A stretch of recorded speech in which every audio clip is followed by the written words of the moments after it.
आप सभी को मेरा नमस्कार।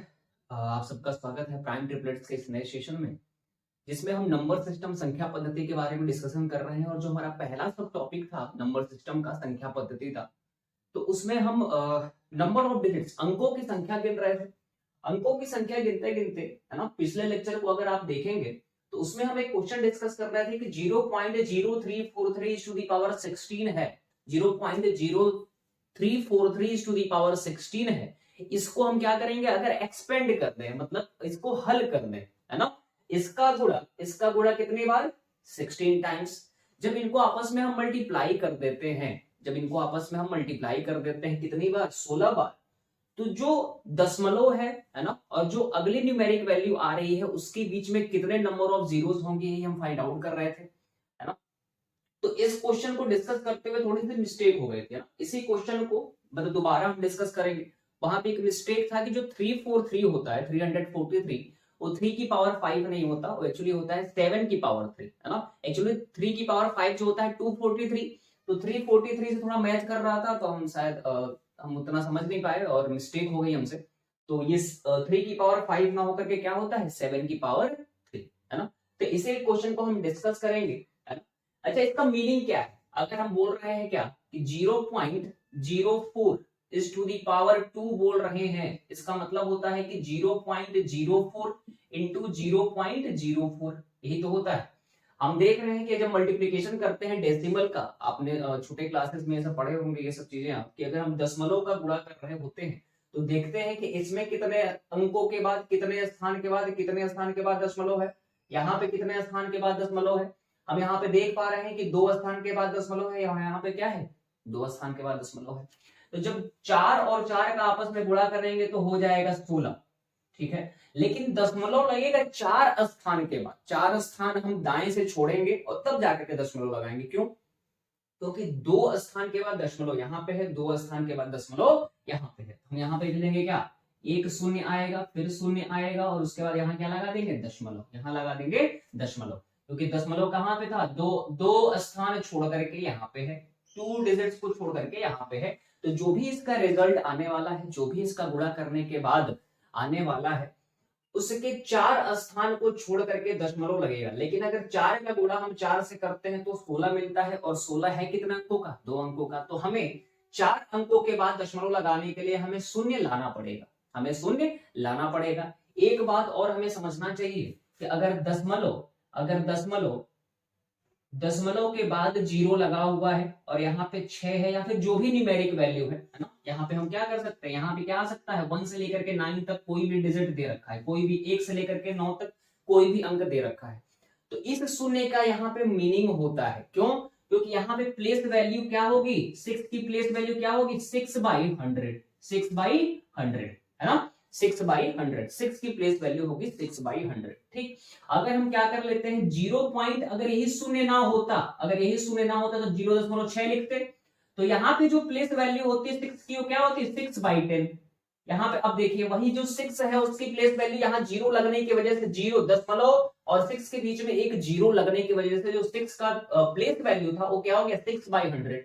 और यहाँ पे एक शून्य को जब हमने हटा दिया, शून्य को जब हमने एक्सक्लूड कर दिया, शून्य नहीं लगाया 6 से पहले, उसी 6 का जो प्लेस वैल्यू है या फिर स्थानीय मान क्या हो गया, 6/10 या फिर 6/10।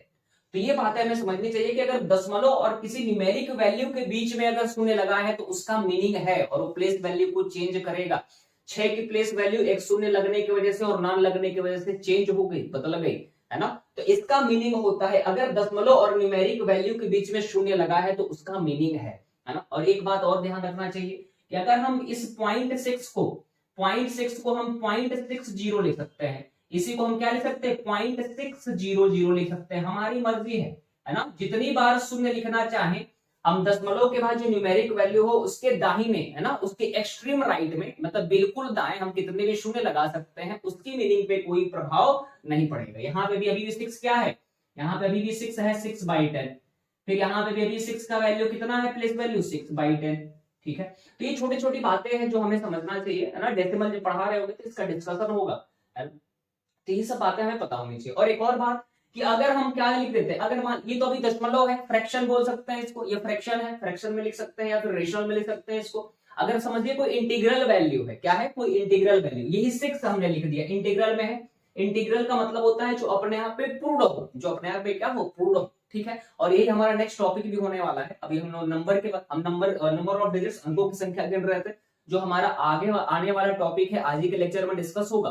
तो हम नंबर का क्लासिफिकेशन पढ़ेंगे कि नंबर कैसे कैसे होते हैं, नंबर को हमने क्या करेंगे, क्लासिफाई करेंगे कि हाँ एक प्राइम नंबर भी होता है, एक इवन नंबर होता है, ऑड नंबर होता है, सम विषम, ये सब सीखेंगे। तो ये 6 क्या है, एक इंटीजर है, एक इंटीजर है या फिर इंटीग्रल वैल्यू है, अपने आप में क्या है, पूर्ण है, अपने आप में क्या है, पूर्ण है, अपने आप में पूर्ण है। तो इसके आगे अगर शून्य लगाते हैं तब ये क्या हो गया, 60, क्या हो गया, 60, है ना। तो यहाँ पे इसकी प्लेस वैल्यू कितनी हो गई, 6 इंटू 10, 60 हो गया। स्थानीय मान कितना हो गया, 7। अगर हम 600 लिख देंगे तो अब इसी 6 का स्थानीय मान कितना हो गया, 600, स्थानीय मान कितना हो गया, 600। तो अगर हम किसी इंटीग्रल, किसी पूर्णांक के दाहिने अगर शून्य लगाते हैं तो उस शून्य का मीनिंग है। लेकिन समस्या क्या है, अगर हम 6 लिख रहे हैं, 6 लिख रहे हैं, इसके आगे 0 लिख लें, इसके आगे 00 लिख लें, इसके आगे 000 लिख लें, अभी भी इसका मीनिंग नहीं चेंज हुआ, इसकी प्लेस वैल्यू नहीं चेंज हुई, अभी भी इसका मीनिंग क्या है, 6 इंटू 1 6, मतलब अभी 6 इंटू 1 ही है ये, है ना। ये छोटी छोटी बातें हैं जो हमें पता होनी चाहिए, उसी का एप्लीकेशन होता है, हमने बता दिया, आप जानते भी होंगे, बहुत सारे लोग इसको जानते भी होंगे, इसमें कोई दो राय नहीं है। अब एक्चुअली डिस्कस करना है इस क्वेश्चन को, इस क्वेश्चन को हम डिस्कस इसलिए कर रहे हैं, एक्चुअली नंबर ऑफ डिजिट खत्म हो चुका है, अब नंबर ऑफ डिजिट का कोई कॉन्सेप्ट नहीं बचा हुआ, जितने टाइप के क्वेश्चंस बन सकते थे उसको डिस्कस कर लिया गया है ना। अब हमें बस ये है कि कोई इस क्वेश्चन में कल मिस्टेक हो गया था, इसको सॉल्व करने के टाइम हमने 343 को क्या ले लिया था, 3 5, लेकिन होगा नहीं, होगा क्या, 7 है ना। तो अगर हम इसको सॉल्व करें तो सबसे पहला स्टेप जो होता है इसमें हम करते क्या है कि जब दशमलव में दे रखा है, किसमें दे रखा है, दशमलव में, मतलब डेसिमल में दे रखा है, इसको हमें कन्वर्ट करना पड़ता है, इसको हमें सबसे पहले क्या करना पड़ता है, कन्वर्ट करना पड़ता है डेसिमल को फ्रैक्शन में, किसमें, फ्रैक्शन में, दशमलव को भिन्न में, है ना। दशमलव को भिन्न में हम सबसे पहले क्या करेंगे, परिवर्तित करेंगे। तो दशमलव को भिन्न में परिवर्तित करने का अर्थ ये होता है कि अगर समझ लीजिए हमारे पास यही है ये कि 0.0016 दशमलव में है, इसको किसमें कर देना है, भिन्न में। तो इसमें करते क्या है कि जो दिया है उसको लिख लेते हैं, है ना।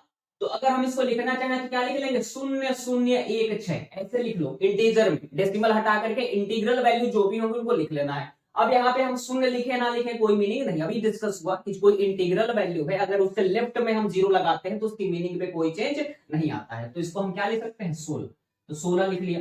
अब क्या करते हैं कि दशमलव के बाद जितने अंक होते हैं, जितने स्थान होते हैं, 1 2 3 4, और इस शून्य का मीनिंग है यहाँ पे, क्यों, क्योंकि दशमलव और इंटीग्रल वैल्यू के बीच में है, ना कि दशमलव 1 6 के बाद 0 नहीं है, 1 6 से पहले है और दशमलव के बाद में है, मतलब दशमलव और जो इंटीग्रल वैल्यू है उसके बीच में है शून्य। इस शून्य का मीनिंग है इसकी प्लेस वैल्यू पे ये फर्क डालेगा, चेंज लाएगा, ठीक। ये भी बात अभी जस्ट 2-4 मिनट पहले डिस्कस हुआ, ठीक। तो अब क्या कर लेना है, अब दशमलव के बाद जितने अंक होते हैं, कितने अंक हैं, 1 2 3 4, तो 4 शून्य लिख लेते हैं, 1 2 3 4 शून्य लिख लेना होता है, उसके बाद 1 लगा देते हैं, ठीक है। तो हमने इस दशमलव 0.0016 जो दशमलव में दे रखा था, है ना, जो दशमलव में दे रखा था उसको हमने भिन्न में परिवर्तित कर लिया, जो डेसिमल में दे रखा था 0.0016 उसको हमने कन्वर्ट कर लिया किसमें, फ्रैक्शन में, इसको किसमें कन्वर्ट कर लिया,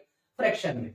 इसका मतलब इसको हम लिख सकते हैं क्या, वैसे ही हमने बोला था कि इंटीग्रल वैल्यू को लिख लेंगे, तो 0343, हम 0 लेफ्ट में लगाए ना लगाए सेम मीनिंग है ना, सेम मीनिंग है, तो 343 हो गया। अब देखते हैं कि डेसिमल के बाद कितने डिजिट्स हैं, कितने स्थान हैं, डेसिमल या फिर दशमलव के बाद कितने स्थान हैं, तो 1 2 3 4, तो 4 शून्य लगाओ, 1 2 3 4 शून्य लगा दिया, फिर 1 लगा लेना, और इस पूरे का पावर क्या है, 60, इस पूरे का पावर क्या है, 60। क्यों, इसी को हमने एक अलग ढंग से रिप्रेजेंट कर रखा है, जो 0.0343 था इसको एक अलग ढंग से हमने रिप्रेजेंट किया, जो डेसिमल में दे रखा था, भिन्न में दे रखा था, उसको हमने कन्वर्ट कर लिया फ्रैक्शन में। इस पूरे का पावर ही क्या है, 60, इस पूरे का पावर क्या है, 60। अब क्या करते हैं, तो इसमें हम एक आइडेंटिटी लगाते हैं, कौन सी आइडेंटिटी लगाते हैं, तो a/b अगर होल की पावर x है, अगर पूरे का पावर या फिर पूरे का घात x है, a/b पूरे का घात, होल का घात क्या है, x है, तो इसमें घातांक एवं करड़ी का आइडेंटिटी लगता है कि ये क्या हो जाएगा, a की घात x अपॉन b की घात x। ये क्या है, एक्सपोनेंट एंड पावर का एक रूल है ना, या फिर बोल सकते हैं आइडेंटिटी है, उसको हमने अप्लाई कर दिया। तो इसमें जब हम अप्लाई करेंगे तो ये क्या हो जाएगा, ये हो जाएगा क्या 343 की पावर 16 अपॉन में 10,000 की पावर 16। हम यहां से ये समझ पाए कि a हमारा क्या था 343, b हमारे पास क्या है 10,000, इसका भी पावर 16 हो जाएगा, इसका भी पावर 16 हो जाएगा। अब हमें क्या करना होता है, कॉन्सेप्ट हमने समझा था कि हमें देखना होता है कि अगर मान लीजिए हमको दे रखा है कि 10 is to the power n, और बोले कि जब हम 10 is to the power n को एक्सपेंड कर देंगे, है ना, विस्तार कर देंगे, सॉल्व कर देंगे, हल कर देंगे, तो जो भी हल करने के बाद जो भी वैल्यू आएगी उसमें क्या होंगे, कितने शून्य होंगे, कितने दाहिने कितने शून्य होंगे। इसमें क्या करते हैं, पहले देखते हैं कि जो भी है शून्य अगर दे रखा है तो कितने शून्य दे रखा है, तो 10 में कितने शून्य है, एक शून्य है। इस एक शून्य को हम मान लेते हैं कि अगर ये m है, m नंबर ऑफ जीरोस हैं, इसी को m का ये जो पावर, जो 10 की पावर दे रखा है n, इसी m का ये m क्या है कि कितने शून्य है, कितने जीरोस हैं, 10 में कितने जीरोस हैं, एक, तो m की वैल्यू हो गई एक, है ना। तो m इंटू n कर देते हैं, m इंटू n कर देते हैं तो क्या हो जाएगा 1 इंटू n, और 1 का गुणा हम किसी से भी करते हैं तो वही आता है। एक का गुणा 2 में करेंगे 2 आएगा, एक का गुणा 3 में करेंगे 3 आएगा, एक गुणा 101 में करेंगे तो हमें 101 मिलेगा। वैसे ही जब एक का गुणा हम n से कर रहे होंगे तो हमें क्या मिलने वाला है n, जब 1 को जब हम मल्टीप्लाई करेंगे n से तो हमें रिजल्ट क्या मिलेगा, n मिलेगा। ठीक, तो इसमें रिजल्ट अब जीरो इसमें कितने थे, एक, तो एक का गुणा उसकी पावर से कर दिया हमने। अगर सपोज दैट ऐसा हो कि 100 is to the power n हो, तो फिर हमें क्या करना पड़ेगा, ये 100 में अब कितने जीरोस हैं, 100 में जीरोस हैं 2, तो m की वैल्यू हमारे पास आ गई 2।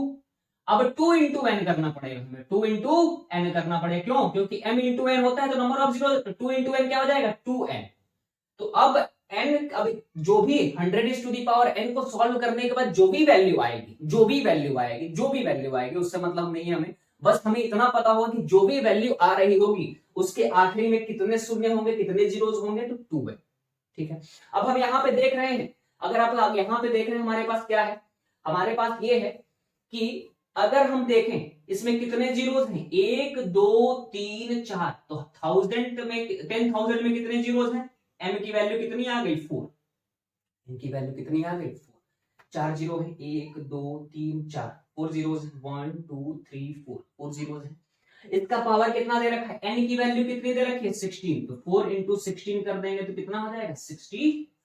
इसका मतलब जो नंबर ऑफ जीरोस होंगे वो कितने होंगे 64, शून्यों की संख्या कितनी होगी 64। लेकिन इसमें ये कॉन्सेप्ट है कि ये होते, ये अच्छा यहाँ पे कितने जीरोस होते, अगर ये 4 और ये 4 ना होते तो कितने जीरो जाते, अगर मान लीजिए 4 की जगह पे भी जीरो होता, यहाँ भी जीरो होता, सपोज दैट लेट हमने माना, तो कितने जीरो होते 4 जीरो। लेकिन उसी 4 और 4 की वजह से, उसी 4 गुणे 4 की वजह से कुछ ना कुछ इसका मान निकला है 16, और इन जो 2 जीरो और हो सकते थे उनको कैंसिल करके ये 1 और 6 आ गए।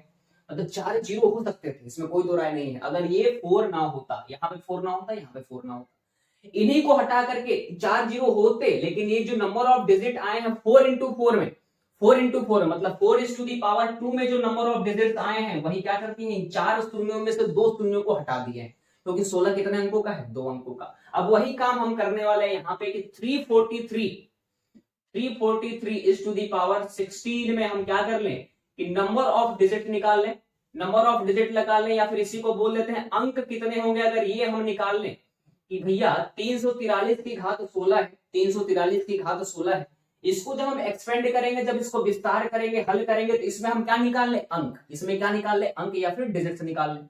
अंक निकालने के बाद वही अंक क्या करेंगे 64 जीरो की जगह पे आएंगे, है ना, जितने भी अंक आए। ओके, यहाँ पे 2 अंक आ रहे थे तो 2 जीरो को घेर लिया। यहाँ पे अगर मान लिया 10 अंक आ जाए, 343 की पावर 16 में हमने मान लिया कि 10 अंक आ जाते हैं, तो 10 अंक क्या करेंगे, इस 64 में से 10 जीरो को हटा देंगे दाहिने से, है ना। तो हमें क्या करना होगा 343 की घात 16 में अंकों की संख्या निकालनी होगी।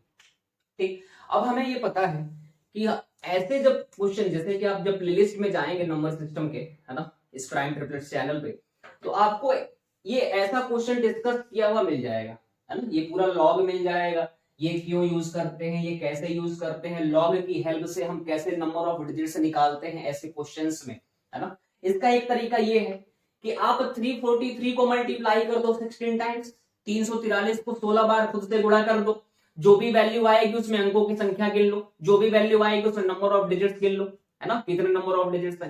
तो ये काफी कठिन काम है। तो इसी का एक निवारण निकाला गया था कि इसकी हम लॉगरिथमिक वैल्यू ले लेते हैं, लॉगरिथमिक वैल्यू ले लेते हैं, और जो भी लॉगरिथमिक वैल्यू में जो इंटीग्रल वैल्यू, जो इंटीग्रल वाला पार्ट होता है, जो क्या होता है इंटीग्रल वाला पार्ट होता है, जो पूर्ण में होता है, उसी में +1 ऐड कर लेते हैं। तुम्हें पता चल जाता है कि कितने नंबर, कितने अंकों की ये संख्या थी, कितने अंकों की संख्या ये हुआ करती थी। पूरा डिस्कस हुआ है एकदम बेसिक से, एकदम रूट लेवल से, एकदम धीरे धीरे धीरे धीरे करके डिस्कस किया गया है। अगर आप नहीं अटेंड किए हैं लेक्चर्स तो प्लेलिस्ट मौजूद है प्राइम ट्रिपलेट्स के इस चैनल पे, है ना, आप जाएं और बिल्कुल इस टाइप के क्वेश्चन पूरे डिस्कस हुए ना, एकदम छोटी छोटी बातें डिस्कस हुई है, तो वहां से आपको पता चल जाएगा। ठीक, अगर आप पहले से लेक्चर्स फॉलो किए हैं तो बहुत बढ़िया है, कोई समस्या नहीं है, नहीं किए हैं तो आप बिल्कुल जाए। ठीक, अब 343 टू द पावर 16 है तो लॉग ले लेते हैं इसमें, log base 10 343 is to the power 16। ठीक, अब इसमें क्या करते हैं, लॉग की एक आइडेंटिटी यूज करते हैं कि log base a b is to the power n, n चला आता है पीछे, n कहां चला आता है पीछे, जरा ध्यान से देखिए, यहां पे n की वैल्यू कितनी है 16, तो ये जो 16 है यहां चलाएगा, आगे कोई समस्या नहीं है। 16 लॉग बेस 10 343, अब एक ये बेस है, ये 10 की पावर 343 नहीं है, लॉग का बेस हम ले रहे हैं, क्या ले रहे हैं, बेस क्या होता है, पावर क्या होता है, ये भी डिस्कस हुआ है, एक्सपोनेंशियल फॉर्म क्या होता है, लॉगरिथमिक फॉर्म क्या होता है, सब कुछ एकदम रूट लेवल से आपको मिल जाएगा इस चैनल पर। ठीक है, आप जाएं उसको देखें।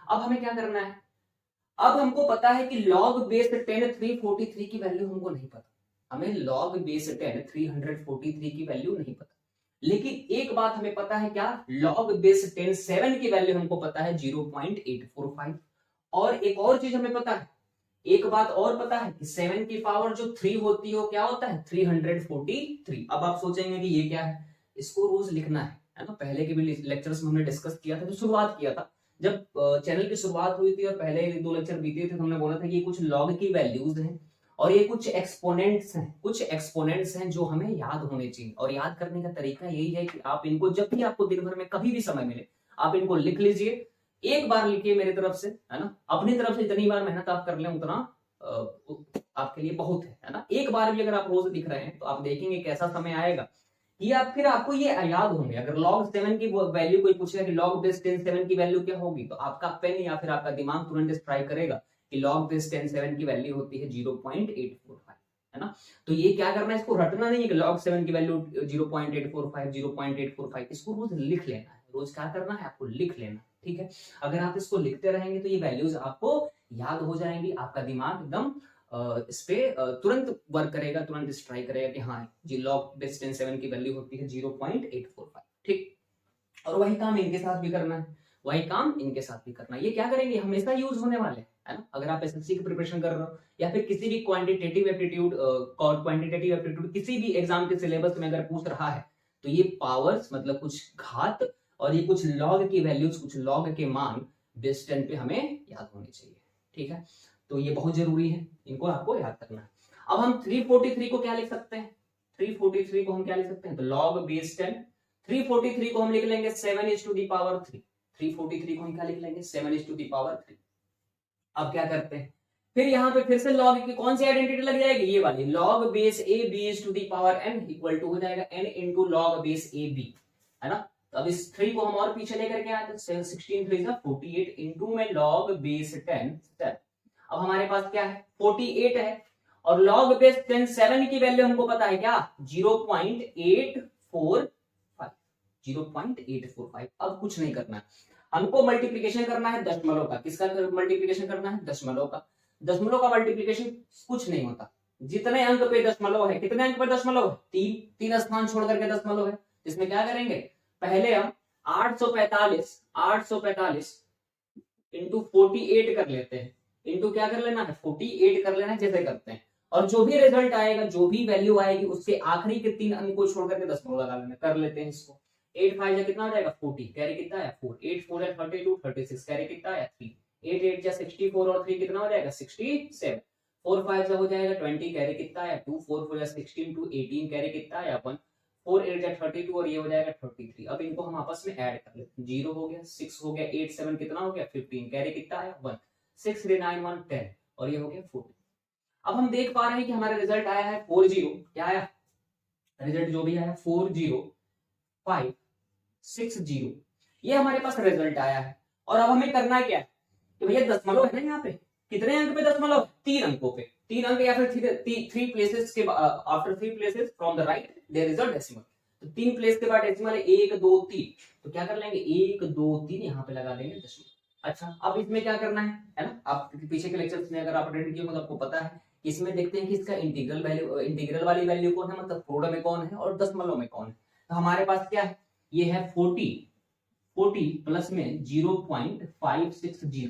तो ये जो है 40 जो आया है, ये जो 40 आया है ये क्या है, इंटीग्रल वैल्यू है, इसी में 1 ऐड कर लेते हैं तो क्या हो जाता है 41। इसका मतलब कि जब हम क्या कर रहे होंगे 343 को जो हम एक्सपेंड कर रहे होंगे, हल कर रहे होंगे, है ना, या फिर विस्तार कर रहे होंगे, तो उसमें जो अंकों की संख्या, जो भी वैल्यू आएगी, जो भी मान आएगा हल करने के बाद, तो उसमें जो अंकों की संख्या होगी कितनी होगी 41। कितने अंक हो जाएंगे 41, है ना। जैसे 4 की घात 2 में जो अंक आए, आखिरी के 2 जीरोस को इन्होंने कवर करे, कितने अंक है 16 में 2 अंक का है, तो 2 अंक ने 2 शून्य को घेर लिया। वैसे ही अब क्या होगा कि भैया जो 64 जीरो आ रहे हैं यहाँ पे, जो 64 जीरोस आ रहे हैं, ये अब 64 जीरोस नहीं रह जाएंगे, ये क्या हो जाएंगे 41 जो है, जो 41 डिजिट्स आए हैं 343 को एक्सपेंड करने के बाद इनकी जगह ले लेंगे। ठीक है, कितनी जगह लेंगे भाई, एक आदमी एक सीट पे बैठता है, तो 41 लोग हैं तो 41 जगह चाहिए इनको, तो 64 में से 41 को माइनस कर देंगे। ठीक, अभी कितना हो जाएगा, 4 में से 1 जाएगा 3, 6 में से 4 जाएगा 2, है ना। बेहद ही सिंपल सा है, कोई समस्या नहीं आनी चाहिए आपको। क्या करना, हमने सब्ट्रैक्ट कर दिया। इसका मतलब ये हुआ कि जब हम 0.343 को जब सॉल्व करेंगे, तो जो डेसिमल होता है जो नेक्स्ट न्यूमेरिक वैल्यू आती है, उसके बीच में जो जीरोज होंगे, वो कितने होंगे 23, है ना। बेहद ही आराम, कुछ भी नहीं, एकदम तसल्ली से पढ़ते जाइए। अगर लेक्चर्स को आप नहीं फॉलो किए हैं तो बिल्कुल फॉलो करिए। जो भी पुराने लेक्चर्स बीत गए हैं प्राइम ट्रिपलेट्स पे, नंबर सिस्टम का पूरा प्लेलिस्ट है उसका, है ना। लेक्चर 1 टू लेक्चर ये 30 नंबर लेक्चर चल रहा है 13वां, ठीक है। तो आप, और ये नंबर ऑफ डिजिट मतलब अंकों की संख्या, जो ये सब टॉपिक था नंबर सिस्टम का, जो पहला सब टॉपिक हम पढ़ रहे थे नंबर सिस्टम का, अंकों की संख्या गिन रहे थे, नंबर ऑफ डिजिट्स, तो ये सब टॉपिक यहाँ पे होता है कंप्लीट। और आपको जो भी डाउट होगा एक बार आप पूछ लीजिएगा। हाँ, एक दिन हो सकता है कि रिवीजन सेशन ले ले, कि नंबर ऑफ डिजिट्स जितने भी अभी तक हैं एक लेक्चर में उनके क्वेश्चंस को डिस्कस कर लेंगे, आपका रिवीजन भी हो जाए, है ना। तो ये होता है जो अंकों की संख्या गिनने वाली जो कहानी थी वो यहाँ पे समाप्त होता है। तो हम क्या पढ़ लिए, हम फॉर्मेशन ऑफ नंबर पढ़ लिए कि भैया नंबर की बनावट कैसी होती है, अब जो हमारा नेक्स्ट टॉपिक होने वाला है नंबर सिस्टम का या फिर संख्या पद्धति का, इसमें हम जो ये हमारा क्या होगा दूसरा टॉपिक है ना, दूसरा होगा, जिसमें हम ये पढ़ेंगे कि हाँ नंबर का फॉर्मेशन तो हम पढ़ ली, अब हम नंबर को क्लासिफाई करेंगे, है ना। नंबर को क्लासिफाई करने के, अच्छा नंबर कितने टाइप्स के होते हैं ना, इनकी पहचान क्या, ये जो नंबर 2 है इसकी क्या क्या पहचान है ना। इससे रिलेटेड जो और नंबर्स होंगे, जो इसके आसपास के होंगे, जो इससे पहचान रखते होंगे, इसके जैसे होंगे, उनको क्या कहते हैं, कैसे उनको क्लासिफाई करते हैं, क्लासिफिकेशन ऑफ नंबर। तो हम नंबर का क्या करेंगे, वर्गीकरण करेंगे, ये नंबर इस टाइप के हैं, ये नंबर इनकी पहचान ये है ना। तो इसको हम पढ़ने वाले हैं, और ये कौन सा होने वाला है, सब टॉपिक नंबर 2, किसका, नंबर सिस्टम का। ठीक, संख्या पद्धति का दूसरा टॉपिक हम स्टार्ट करेंगे, क्लासिफिकेशन ऑफ नंबर। तब तक आप इसको समझिए, और जो भी डाउट होगा आपका नंबर ऑफ डिजिट्स या फिर संख्या, नंबर ऑफ अंकों की संख्या गिनने से रिलेटेड जो भी डाउट होगा आप कमेंट बॉक्स में जरूर मेंशन करें, और इससे रेलिवेंट होगा उसके बारे में जरूर डिस्कस किया जाएगा। तब तक आप इसको क्या करें, नोट करें।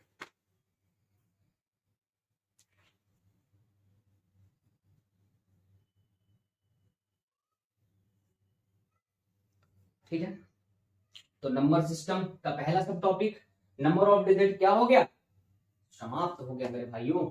ठीक, अब आगे, ठीक है, अब आगे बढ़ते हैं। ठीक, ये क्वेश्चन कैसा था कि 0.0343 को जब हम एक्सपेंड करेंगे, सॉल्व करेंगे, तो कितने जीरोस आएंगे, दशमलव, और जो जैसे दशमलव है ना यहाँ पे देखिए दशमलव है, फिर एक न्यूमेरिक वैल्यू कौन सी आई है 1, फिर 6 आया है, तो पहली न्यूमेरिक वैल्यू कौन है 1, दशमलव और इस न्यूमेरिक वैल्यू के बीच में कितने जीरोस हैं? 2। तो वैसे ही जब हम 0.0343 टू दी पावर 16 को सॉल्व कर रहे होंगे तो हमें कुछ ना कुछ वैल्यू मिलेगी इस तरीके की, इस तरीके की कुछ ना कुछ वैल्यू मिलेगी। तो जो ये दशमलव है और ये जो न्यूमेरिक वैल्यू है इसके बीच में जो कितने नंबर ऑफ जीरोस होंगे यही हमें क्या करना है? फाइंड आउट करना है। तो यही कॉन्सेप्ट था। अब ये नंबर ऑफ डिजिट का पूरा पूरा सब टॉपिक समाप्त हो चुका है। अब हम क्या पढ़ेंगे? नंबर का क्लासिफिकेशन, नंबर का वर्गीकरण। हम इसको मिटाते हैं और जो भी आपके डाउट होंगे जरूर डिस्कस किए जाएंगे। आप मेंशन करना कमेंट बॉक्स में, ठीक है।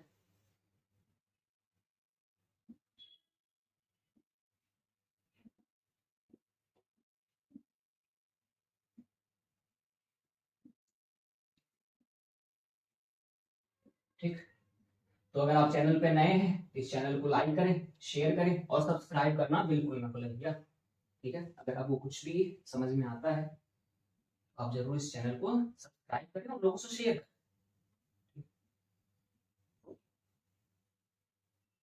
अब हम चलते हैं, हमारा नेक्स्ट टॉपिक है। नेक्स्ट टॉपिक क्या है? नंबर सिस्टम का ही पहला सब टॉपिक जो हमारा हम क्या, हमारा चैप्टर का नाम है तो नंबर सिस्टम। हम क्या पढ़ रहे हैं? Number system. नंबर सिस्टम पढ़ रहे हैं। संख्या पद्धति, हिंदी में इसको क्या बोलते हैं? संख्या पद्धति। संख्या पद्धति इसको बोला जाता है, संख्या पद्धति बोला जाता है। संख्या पद्धति, नंबर सिस्टम हम पढ़ क्या रहे हैं? नंबर सिस्टम पढ़ रहे हैं। इसमें कोई डाउट है क्या? नहीं। इसका जो पहला सब टॉपिक था, इसका पहला सब टॉपिक क्या था? Number of digits.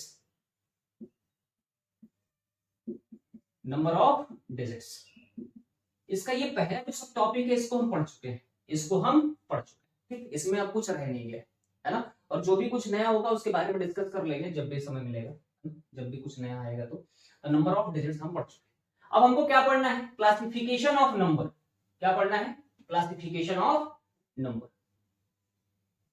हमारा टॉपिक नंबर 2 क्या है? Classification of number. ये कौन है? ये हमारा हो गया क्या? Topic number 2। टॉपिक नंबर 2 क्या पढ़ रहे हैं? क्लासिफिकेशन ऑफ नंबर, मतलब कि संख्याओं का वर्गीकरण।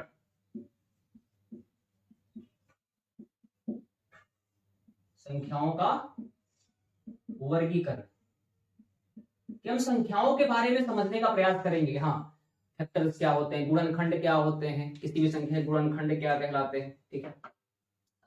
गुणक क्या होते हैं, सम संख्या क्या होता है, विषम संख्या मतलब even number, odd number, prime number, भाज्य संख्या, अभाज्य संख्या, ये सारी चीजें डिस्कस होंगी किस टॉपिक में?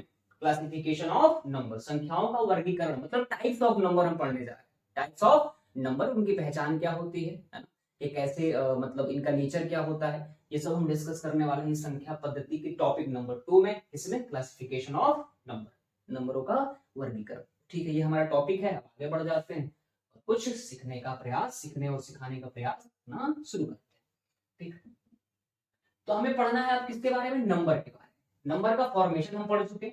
अब नंबरों का नेचर कैसा होता है भैया, इनकी प्रकृति क्या है, उनको उनकी पहचान क्या है? डिफरेंट लोग डिफरेंट, जैसे कि हम जैसे क्या है कि हमको पता है कि जो हमारी शरीर की संरचना है उसमें डिफरेंट डिफरेंट पार्ट्स हैं, ठीक है। कुछ एक को बोलते हैं ट्रंक बोल देते हैं, फिर लिम्स होते हैं, फिर नेक होता है, ठीक। तो हर एक हमारे कुछ सेंस ऑर्गन्स होते हैं, तो ये इन सब क्या है, सबका कुछ अलग अलग फंक्शन है, अलग अलग तरीके से अलग अलग उनकी पहचान है। वही काम करना है किसका? नंबर का। किसका? पहले बॉडी का फॉर्मेशन, तो बॉडी फॉर्मेशन जितने पार्ट्स होते हैं सबका अलग अलग फंक्शन है, सबका अलग अलग फंक्शन है। वैसे ही जो नंबर्स हैं उनको भी, उनकी भी अपनी अलग एक पहचान है। हम सभी नंबरों को एक छत के नीचे नहीं रख सकते, ठीक है। तो उनकी अपनी अलग अलग पहचान है। उसी पहचान को हम क्या करेंगे, इसमें एक्सप्लोर करने वाले हैं। उसमें क्या करने वाले हैं? एक्सप्लोर करने वाले हैं, पहचानने वाले हैं, जानने वाले हैं। और ये टॉपिक का नाम क्या है? तो नंबर, क्लासिफिकेशन ऑफ नंबर। संख्याओं का हम क्या करने वाले हैं? वर्गीकरण करने वाले हैं, उनकी पहचान बताने वाले हैं, ठीक। तो क्लासिफिकेशन ऑफ नंबर, ठीक है। तो पहले बात जाने नंबर, किसको जाने? नंबर। नंबर का क्या इसको बोलते हैं हिंदी में? संख्या। क्या बोल देते हैं इसको हिंदी में? संख्या। नंबर बेसिकली होते 2 टाइप्स के हैं। एक को बोला जाता है क्या? Real number. क्या बोलते हैं इसको? रियल नंबर, ठीक। और एक जो नंबर होता है उसको बोलते हैं इमेजिनरी नंबर। क्या बोल देते हैं? Imaginary number.